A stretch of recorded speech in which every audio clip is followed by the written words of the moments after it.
Welcome to IAB Canada's podcast, The Business of Digital. Within hours. So it is lovely to be here in London, UK on this bright and sunny day. And I'm sitting with Jon Mew, the CEO of IAB UK. Good morning, Jon. Good morning. How's it going? It's going very well, thank you. I understand you're very busy these days. We are, yes. It's as I'm sure everyone is, but it's been an interesting couple of years, I think, for digital advertising, both globally and most certainly in the UK. Really? Well, I guess we can say the same in North America. And one thing that I'm really excited to be here in England about is getting really grounded on what's happening in Europe as well as the UK in terms of policy and also in terms of ad tech and some of the solutions that are being developed to address some of the things that we've noted are global problems. I think that the industry is finally understanding the global nature of things like fraud and things like brand safety. Yeah. And I'm wondering, from your perspective, do you see positive change? Have you seen? Yeah, definitely. It's I think one of the upsides of the fact there have been more problems, I think, for digital advertising is that there's been more impetus for the industry to work together on solutions. Mm-hmm. So in the UK we launched the gold standard. We formally launched that at the start of last year, and that's been really encouraging for us. The fact that we've had over 100 companies sign up to it, but I think more encouragingly it's the type of companies that have signed up. So the fact that we've been able to get your Googles, your Facebooks, your Amazons, the big press companies on board and involved in these kind of industry best practice schemes, that's something that we wouldn't have been able to achieve even 2 or 3 years ago, I think. And that's, I guess to every problem there's an upside, and the upside is that actually the industry has been much better at coming together to work on solutions around fraud, brand safety and the consumer experience. Mm-hmm. And do you think that the advertisers are taking note? Are you getting traction from an advertiser's perspective? At least in the Canadian market, we noticed, I wouldn't say a slowdown, but a little bit of softening a couple of years ago when really, fraud and brand safety was at a fever pitch. Yeah. Do you think that we've kind of turned the I guess the corner on some of the issues? Well, I mean, ad spend has continued to grow, but I think where brands are spending it is evolving. I think they are starting to pay more notice to the context in which an ad appears now and the content that it sits around, which is a positive thing, I think, and we think is really important. If we want to build a sustainable future for our industry, that people are thinking about where their ads go and what they appear against. So that's a positive shift, but I think there's a long way to go. I think probably going back to our gold standard, which focuses on fraud, brand safety and the consumer experience, really our big job now for the next few months is to get more engagement from brands and agencies. So agencies have been actually quite positively engaged, but with brands there are so many obviously to talk to. It's a much bigger challenge, and how do you get them to care? And it's I think sometimes I wish there'd be more honesty in our industry, that actually it's for most brands, they exist to make money and to make a profit, and therefore their focus is on getting the most cost effective ad impressions possible, and that's not necessarily a bad thing. But I think if we can have an honest conversation about that and how brand safety fits in with that, then we can and we are starting to make a difference. Mm-hmm. Well, that along with, I think the supply chain has made some really positive moves in the direction of cracking down and moderating. And also what I've found is really interesting is the refined definitions around what is brand safe and what is not. And as society, develops and evolves its tolerancy for different things, I think that there's been some pretty rapid movement. At least we've seen from some of the platforms, and I would agree that we're probably not there yet. But certainly, I think that brands are starting to see at least the intent is there from the supply chain to clean it up. Yeah. In terms of policy, when we've obviously a lot of the discussion we're having in Canada is about the fact that policy has now been mainstreamed almost. Consumers are almost as exposed to stories around privacy and different platforms and online advertising. The recent movie on Netflix and whatnot. You're right. There's just it's become a popular topic. And what are your thoughts on the way the industry is handling that issue? Do you think that, I know that it's a lot of work and you guys are faced with the GDPR and with Brexit and all sorts of other issues in the face of it. But do you think that, that's something that the TCF is going to address appropriately? Or do you think that we have a lot more work to do?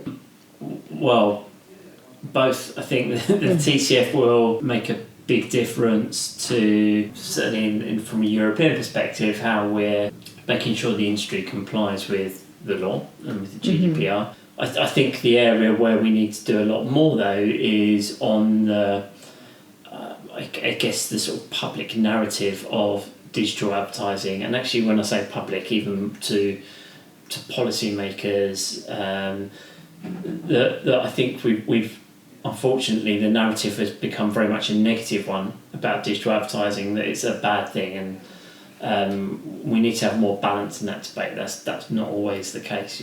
Actually, digital advertising gives us a world of free content, knowledge, information, which I see has been really important to society and to people that can't afford to pay for content subscriptions. And digital advertising has democratized a lot of products and services in a way I don't think many of us could ever have imagined. But we have to get that balance right. We have to protect consumers and make sure people understand what's happening with their data. There's still a lot to do, but we do need balance. It's not as bad as some people would suggest that it is. And actually, when you talk to people and you try and we've done a number of kind of consumer studies, and actually the reality is they're not really that interested in digital advertising. They're not really that interested in their data. They just want to know that they can control it if they need to.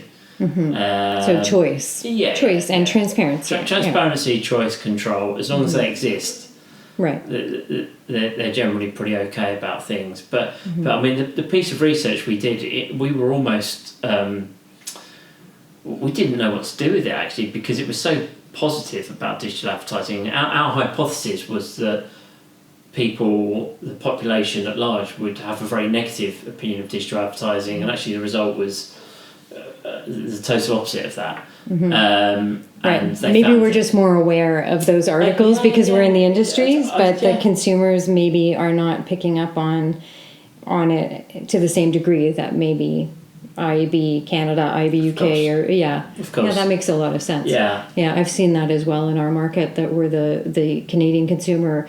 I think in our last we did a barometer around ad blocking, and 78% of Canadians were in favor of an ad supported web.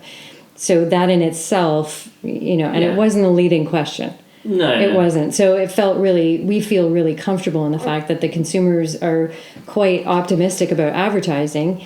And I think between you and I and IAB Europe and certainly all the great work that's being done at IAB Washington, I feel like technically we're going to nail this. Technically, I think that there's a way forward to protect privacy, to provide that transparency and to that choice. But maybe, to your point, maybe we just need to do a little bit more work around the consumer message to protect it. Yeah, and it's a fight. I mean, we can't be complacent because clearly there's a lot that needs to be done still. But it's what can be more damaging, I think, is knee-jerk reaction to a lot of the headlines that you read, or people that might suggest that there are issues with. Oh, there's a whole movie about it. There's money being made off the back of a negative narrative of digital advertising. Yes, there are people with vested interests in different areas. So you need to take a step back from it. And the problem is it's easy to have a knee-jerk response, but particularly I think where we're most concerned is from a regulation point of view. It's exceptionally hard to regulate digital advertising because it changes so quickly, and it's so complex. And I think most regulation starts out with exactly the right intentions, but doesn't always deliver the right response. I think that probably is true for pretty much any regulation in our space. Agreed. But at least, I think that we're seeing some progress, and I think that it'll be really interesting, certainly in the face of the release of version 2 of the transparency, or what's the acronym again? TCF? Yes. The Transparency and Consent Framework. Yes. And that is going to address also, I think, a lot of the concerns that have been floating around, and there's also been a lot of myths around the industry's technical the industry's ability to technically deliver privacy in the digital advertising world. And I think that we could probably do a better job at explaining that. It could be, and I think that it's a natural occurrence that when an industry is building out solutions that are highly technical to address an issue that is actually highly technical, that the messaging of its efficacy lags because of the fact that people are very busy implementing and engineering something that is going to be solid. Yes. And so I think that it's really important for all of us to do our parts in our respective markets to talk about. And we've seen this before with viewability, when there was an outcry about the fact that the definition of viewability was much too low, the bar was too low, but the reality was that we needed to start somewhere, and we needed to build off of it and continue to develop it. Well, exactly. And I think it was always intended to be a base level rather than the absolute that everyone has to use and trade by. Right. Right, and so I'm seeing similar discussion now about the framework. Certainly, when it was initially released, it was like a big fest, the festival of poking holes, which I think is I think it's a natural progression of technology, and so I think it's been actually very helpful because we've been able to address a lot of unforeseen bugs. And hopefully the ICO, the 27 other DPAs will agree when they see the great work that's been done, and hopefully we'll have some productive discussions on better and tighter policy around privacy for consumers. Yes, I entirely agree, and I think it's about constructive conversations. If you think there are things that can be improved or need to change, talk to us. And I'd say the TCF is a good example of what's the alternative if we didn't do it. Right. like lean ads. Remember that when we were combating ad blocking? Yeah. Like we need to do the minimum. We need to at least start somewhere and build off of it.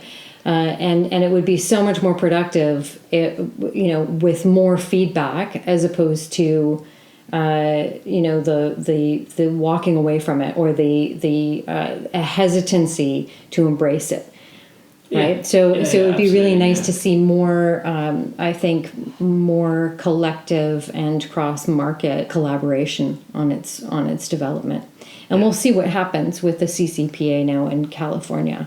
When that rolls out, we're going to need to globally look at solutions that work in any case. So I think it's going to be a journey. In an ideal world, look, I think the digital ad market is increasingly global. Right. In the UK, most of our members are global companies, not all for sure, and there are many differences that are specific to Europe and the UK, but a lot of the trends, the issues, the opportunities are global. Mm-hmm. So, working together is critical, I think. Yeah. Well, on that, I wanted to ask just about, something positive. What is making you most excited about the industry, and what are you looking forward to most in 2020 and beyond? So, I'm excited about actually the impetus to work together to make the industry better. And that, is something that I've not quite felt to this level before. So that's really positive. But then I think there were lots of things for us to get excited about. Lots of new things, new developments. It's a great industry to work in, and I think a great time to work in marketing, because there's never been more opportunities and more things you can do and experiment with. We're really excited about things like, what's happening in audio, what's happening in connected TV. It's a fascinating time, I think, looking at what's happening with other media as they become, more digital. We've certainly got work planned in both the audio and connected TV space in the coming months. And I'm looking forward to looking at how those markets develop and how brands start to do more in them. Mm-hmm. There are so many things. I'm spent many years working in mobile, and the move to, in the UK now, the majority of ad spend is on mobile, which is an incredible point for us to have got to. And seeing how that continues to develop, and how new platforms like AR and VR kind of continue to take off. Mm-hmm. It sounds like you've got a lot to look forward to, we all do. We all have a lot to look forward to, and I feel the same. That there's just, once in a while when you look up from the hard work of securing the supply chain and doing policy, which has increasingly become more important. You kind of remind yourself that this is one of the most dynamic industries ever. And the people that you get to meet with, and the collaboration across borders is phenomenal. So thank you. Thanks, Jon. Thank you. I really appreciate your time, and it's so nice to be in the London office and meeting with your team and hearing about all the wonderful initiatives that you're working on, and we look forward to continued collaboration. Likewise. Thank you for coming. Thanks for joining us on IAB Canada's podcast, The Business of Digital. This is a machine that a lot of people are going to be able to afford. That's a very, very